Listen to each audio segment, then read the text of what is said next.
मैंने कुछ ना थॉट्स को कन्वर्ट किया और लिखा है, ध्यान से सुनिएगा। मैं और मेरी मम्मा का संबंध, रिश्ता अब अजीब सा भावनात्मक मतलब इमोशनल चीज़ें नहीं रही। धीरे धीरे ड्यू टू मोबाइल फ़ोन छोटी छोटी बातों पर लड़ाई हो जाती है। उनको लगता है मैं बदतमीज़ी से बात करती हूँ, कई बार मैं ऊंची आवाज़ में बोल देती हूँ, इसमें मेरी गलती भी होती है। उम्र-दराज उन्होंने मुझे कभी समझा ही नहीं। मैं जब छोटी थी उनकी बात मान लेती थी, अब जब बड़ी हो गई हूँ कुछ कहती हूँ मुझे गलत साबित हो जाती हूँ। घर के बाकी सदस्यों को भी लगता है मैं गलत हूँ, क्योंकि उन्हें लगता है कि मैं गुस्से से बात करती हूँ और बहुत ज्ञान की बातें करती हूँ। मेरे दिमाग में इस समय भरा हुआ मोटिवेशनल टीवी, फ़िल्में, म्यूज़िक, ज़्यादा मोबाइल देखने की वजह से नुकसान हो रहा है। एक दीदी जो यूट्यूब पर योगा करवाती है, उनका चैनल बहुत बढ़िया है, ये भी ऐसे लग रहा है। मेरा पूरा भरोसा पेरेंट्स और रियल लाइफ से हटकर यूट्यूब पर आ गया है, इसी कारण संघर्ष और ज़्यादा भी बढ़ गया है। जब सब कुछ सामान्य होता है उस दिन भी दिमाग में वही पुरानी चीज़ें घूमती हैं, ये पॉइंट नोटेड। जैसे किसी वीडियो की आदत हो, लगता है कि जब तक वो चीज़ नहीं मिलती मैं पागलपन चलता रहेगा, पॉइंट टू बी नोटेड। मुझे वो फ़िल्में याद आती हैं जिनमें मेरे जैसे किरदारों पर कहानियाँ बनी होती हैं, क्योंकि माता-पिता समझते नहीं हैं और टकराव होता है। ज़्यादा पढ़ाई करने की वजह से जवाब नहीं मिलते तो घर में ज्ञान बाँटती फिरती हूँ, यही मेरी हालत हो गई है। बिल्कुल पॉइंट टू बी नोटेड। जब मैं रियल लाइफ़ में होती हूँ मुझे डर लगता है मुझे कोई मुझसे बेहतर है, जबकि मुझे सब कुछ आता है फिर भी मैं डरती हूँ बिना वजह। Point to be noted. मैं मंदिर गई, पूछा कुछ, वहाँ भी घबराहट होने लगी। Point to be noted. दिमाग मुझसे वो करवाने की कोशिश कर रहा है जो मैं शारीरिक रूप से नहीं कर सकती, वो मेरे लिए चुनौती बन रहा है। Point to be noted.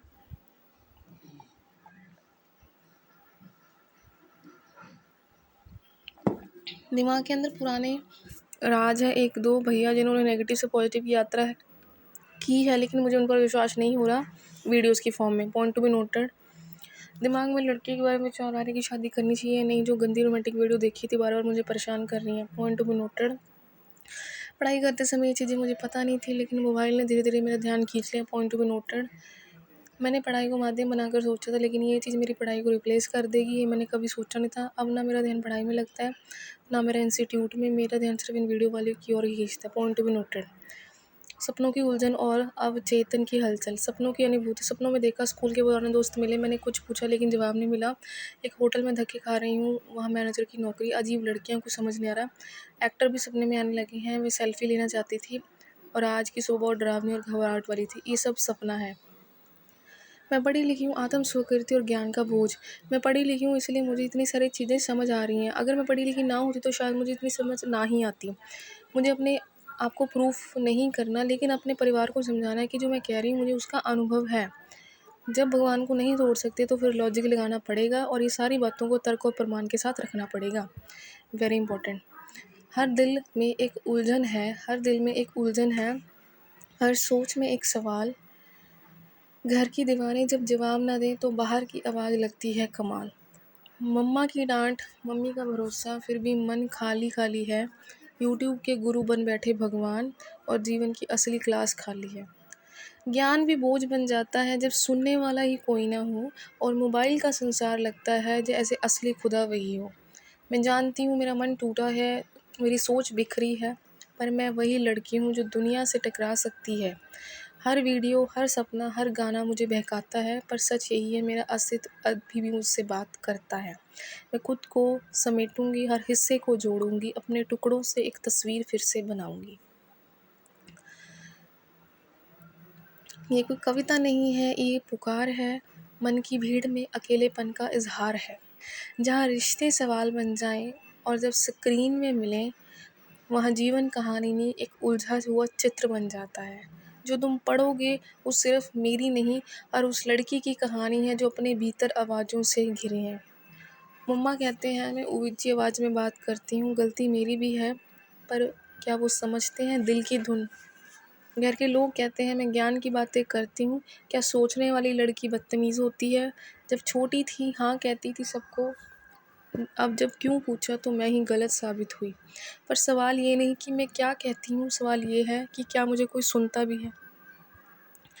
Mobile मेरा आईना बन गया है, यूट्यूब मेरा गुरु, हर दिन एक नया प्रवचन, हर रात एक नई सोच। मैंने देखा योग सिखाने वाली दीदी की चैनल बढ़ती गई, मैं भी वहीं बनती गई। शरीर यहीं था पर आत्मा यूट्यूब में कहीं खो गई।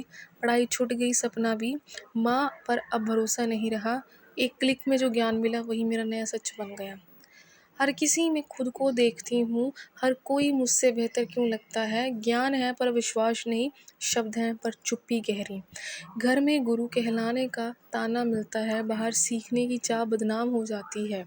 क्या हर वो इंसान जो समझदार है उसकी सुनवाई नहीं होती? क्या मेरा सोचने का तरीका मेरा दोष बन गया?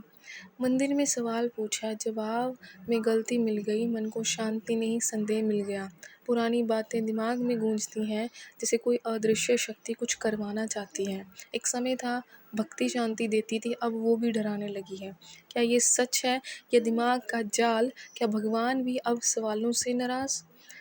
कभी पढ़ाई मेरी दुनिया थी, अब वीडियो मेरी पूजा है। जो देखा वो सीखा, जो सीखा वो महसूस किया, जो जरूरी था वो छूटता गया।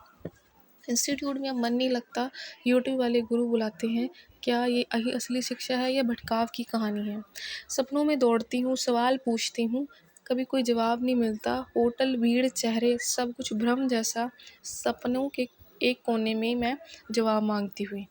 क्या ये अवचेतन की सज़ा है या मेरी आवाज़ है जो दिनों दिन में अनसुनी रह जाती है?